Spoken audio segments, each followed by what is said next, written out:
All right, guys, here's theme practice number 3.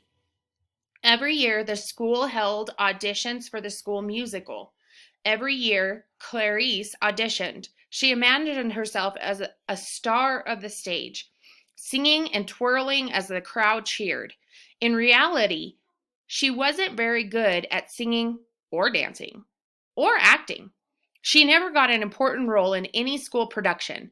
She would sometimes get a background role like a farmer or a tree, but even for those roles, she had a tough time following directions and remembering where to be. Still, year after year, she auditioned, which means try out.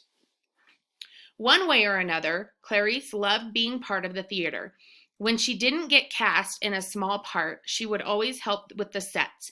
She didn't like building sets more than acting in the performances, but it was better than nothing. She thought that by being around the action, maybe she'd learn some more acting tips. Year after year, Clarice learned how to build and paint sets.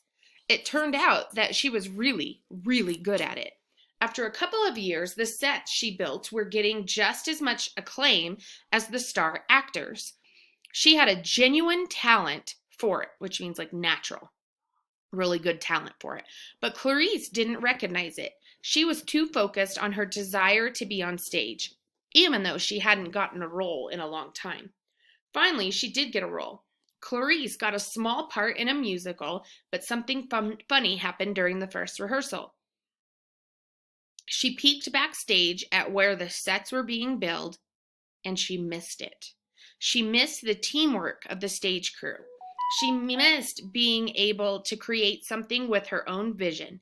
She finally understood that the sets she painted seemed to bring people joy. For the first time, she saw that was something she was really, really good at. She was finally ready to embrace it. She asked the director if she could join in the stage crew again. The director was overjoyed, and so was Clarice. She finally accepted that she wasn't a good actor. She was, however, a superstar set designer. Okay, guys, here's your question. What is the theme of this story? Use evidence from the story that supports the theme you choose. Remember, when you answer in this text box, start with restating the question. The theme of this story is. Then answer it, what you think the theme is, what is the lesson or the moral of this, and then use evidence. Use things that happened in the story.